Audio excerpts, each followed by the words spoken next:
Well, Andreas, thanks very much for sparing us some time here in China at SNEC. Obviously, recent news about the company actually establishing silver paste manufacturing here in China. What was behind the reasoning for that? So we will go ahead with our trend towards Asia, following, of course, the market trend.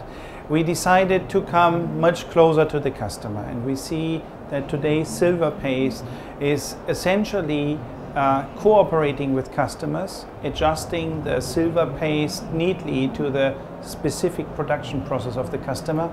And that just works much better if you do that with a local production here in China as well. Sometimes this cooperation leads to customer-specific silver pastes, and then again it's much easier. You have local production, you can try and modify and find out that. Also for auditing purpose it's easier. At the end of the day, the ultimate reason is of course commercial. The government of China also priced us this January to increase the import duties of silver paste produced outside of China from 3% initially to 6.5% on the total silver price, which is quite a cost impact. So there is also a commercial motivation to go to China and avoid that partly. Based on what you're saying about the need to be closer to the customer because of customization, could that potentially lead you to go to places like Malaysia, where there's obviously a growing base there? Well, we are very happy with our main production, which is located in Singapore today, so really not far from Malaysia. Honestly, we enjoy some benefits from the Singaporean government, so that was a strong motivation. We have high-skilled people, we have big people retention in Singapore, so probably that stays our main hub. I wanted to understand the reasoning behind the recent two new products that are designed for ultra-low doped emitter cells. What's going on there? Yeah, we believe that high innovation players which have the money to invest in newer technologies and upgrade of their cell lines, they go to especially low doping with higher sheet resistance, which increase the performance. But those emitters, those cells are not easy to contact by metallization paste, so you need special ingredients in the paste for improving the contact mechanisms. So we have optimized one of our two launched products especially for that, and give those players a chance to have highest performance even with the very high performing emitters, the ULD.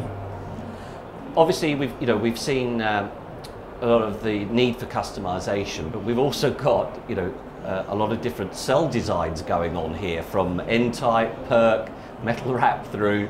So is there one like PERC where we're seeing a lot of activity, a lot of news and noise about?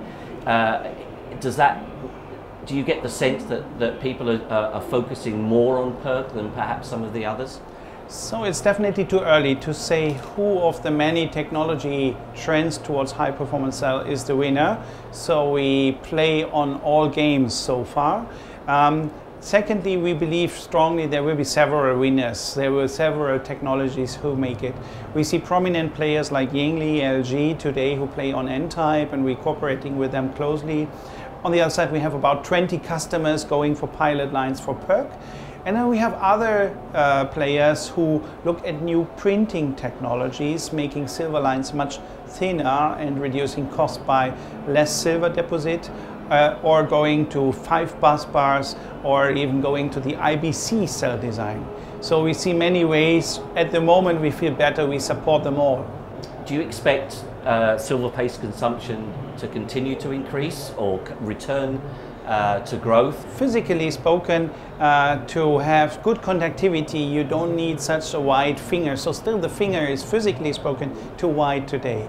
Yes, I do see more potential to getting more finer lines in the future with more sophisticated printing technologies. Some of them will stay with classical screen print.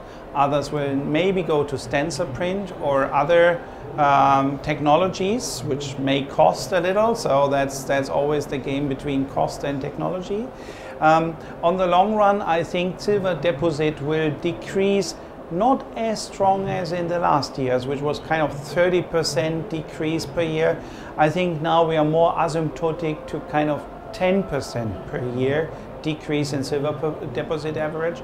But yes, we see a trend downwards in the need of silver per cell. Well, Andreas, thank you very much. Thank you.